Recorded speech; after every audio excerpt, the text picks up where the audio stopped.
If you go quiet when you're hurt, this is for you. Because while everyone else sees silence, your brain is fighting something they can't even see. And nobody has ever explained to you what's actually happening inside your body in those moments. But once you understand it, you'll never feel broken for it again. Here's what everyone gets wrong about you. They think you made a decision, like you sat down, weighed your options, and chose to shut them out. Like it's calculated, a power move. But that's not what happened inside you at all, is it? When you get hurt, something shifts. Words become harder to reach. Your chest gets heavy. And the idea of opening your mouth and explaining something you haven't even fully processed yourself, it feels genuinely impossible. That's not you being difficult. That's your vagus nerve, the longest nerve in your entire body, running from your brainstem to your gut, hitting the brakes hard. Neuroscientist Stephen Porges calls it dorsal vagal shutdown. Your heart rate drops. Energy collapses inward. Speech becomes neurologically difficult, not just emotionally difficult, neurologically. Your body decided the safest response to this pain was to go still, to go quiet, to stop the bleeding. You weren't shutting people out. You were holding yourself together, and there's a massive difference. And here's something that might genuinely change how you see yourself. There's a region of your brain called Broca's area. It produces language, and researchers found something remarkable. During emotional flooding, Broca's area goes significantly quieter. So when someone is standing in front of you saying, "Just talk to me, just tell me what's wrong," and nothing is coming out, that's not stubbornness.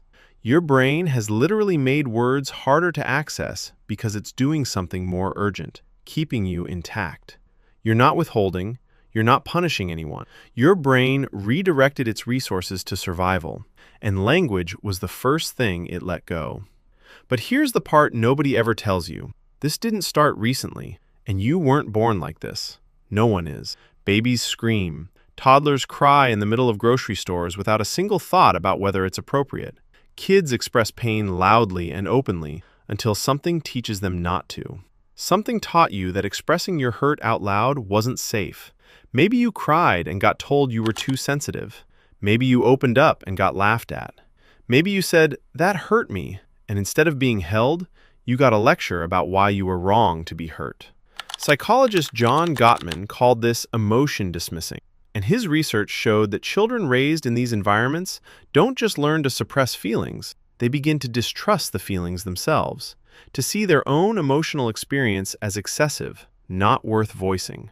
So you did the logical thing. You adapted. You got quiet, not because you stopped feeling, but because feeling out loud kept costing you something. Your silence is not a character flaw. It's a survival skill your younger self built to protect you. It worked. It got you here. And here's what nobody around you realizes when you go silent. While everything on the outside looks still, inside you are anything but. Researchers looked at what happens in the brains of people who process emotions inwardly, and what they found is that the regions tied to self-reflection, memory, and thinking through future consequences are significantly more active than average. Your quiet might actually be one of the most mentally busy states a person can be in. What's actually happening inside that silence sounds something like this. Did that just happen? Did they mean it that way? Am I overreacting? No, this actually hurt.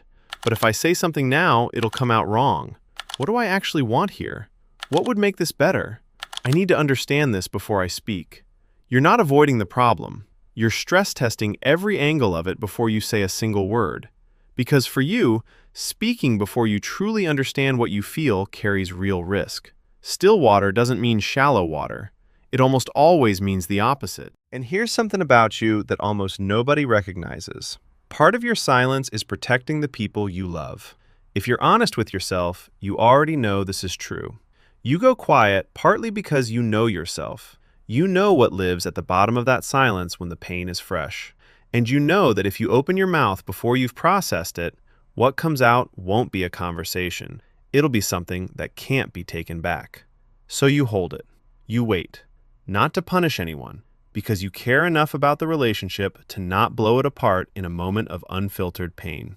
Psychologist James Gross at Stanford found that when people suppress emotional expression, the physiological response actually increases. Your body holds what your face isn't showing. The cardiovascular arousal, the nervous system activation, it doesn't dissolve. It accumulates. You carry it so the relationship doesn't have to. But here's the painful irony, and this one stings a little. The one thing that would actually help you open up is almost always the opposite of what you get. People push. They follow you from room to room. They say, "You can't just shut me out," or "Just talk to me." And every time that happens, it confirms the very thing you've always quietly believed, that your way of processing isn't valid, that your emotions are only acceptable if they're immediate, verbal, and available on everyone else's timeline. What you actually need is the hardest thing to ask for: patience without pressure. Someone who can sit in the discomfort of your silence and trust that you'll come back. And the 3-second check-in I'm about to share, it's not for them. It's for you. So you don't disappear so completely that the people who love you start grieving you while you're still in the room. Here's the only thing I want you to try. The moment you notice yourself going quiet, or the moment after, when you're already in the silence, ask yourself 3 questions. They take 3 seconds. 1. Am I quiet because I need to process, or because I don't believe it's safe to speak? There's a real difference. One is healthy regulation. The other is an old survival response still running in a situation that no longer requires it. Knowing which one you're in changes everything. 2. What is the one sentence that captures what I actually feel right now? Not the full explanation, not the whole story. One sentence. Even if you only say it to yourself, finding that sentence breaks the loop. 3. Is there a version of this I could share in 30 seconds? Not to fix it, just to be known? You don't owe anyone your full emotional processing in real time. But, "I'm not okay right now and I need a little time," is a complete sentence. It keeps the connection alive while protecting your need for space. That's not becoming someone who processes loudly. That's just making sure the people who love you know you're still there. When you put all of this together, something important becomes clear. You go quiet when you're hurt because your nervous system is protecting you, because you learned early that vulnerability had a price, because your brain processes pain with a depth most people never reach, and because part of you is always, quietly, trying to protect the people you love, even from yourself. You are not cold. You are not manipulative. You are not broken. You are someone who feels things completely and takes the time to understand them before speaking. And because you don't speak until you mean it, when the words finally come, they mean everything. You've turned them over 100 times before they leave your mouth. You don't say things you don't mean. You don't weaponize your pain to win an argument. When you finally tell someone how you feel, it's not a reaction. It's a conclusion. If this gave you language for something you've been carrying, subscribe. We go deeper every week.